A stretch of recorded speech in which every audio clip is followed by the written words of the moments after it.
جب لوگوں نے نہ مانا تو نوح نے اللہ سے عرض کی کہ پروردگار، میں اپنی قوم کو رات دن بلاتا رہا، لیکن میرے بلانے سے وہ اور زیادہ گریز کرتے رہے۔ جب میں نے ان کو بلایا کہ توبہ کریں اور تو ان کو معاف فرمائے، تو انہوں نے اپنے کانوں میں انگلیاں دے لی اور اپنے اوپر کپڑے اوڑھ لیے اور اڑ گئے اور خوب تکبر کرنے لگے۔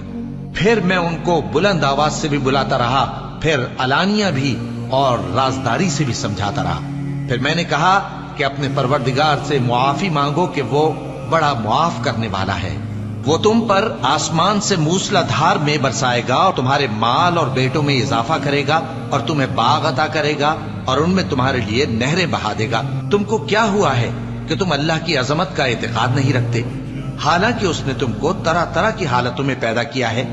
کیا تم نے نہیں دیکھا کہ اللہ نے 7 آسمان کیسے اوپر تلے بنائے ہیں اور چاند کو ان میں روشن بنایا ہے؟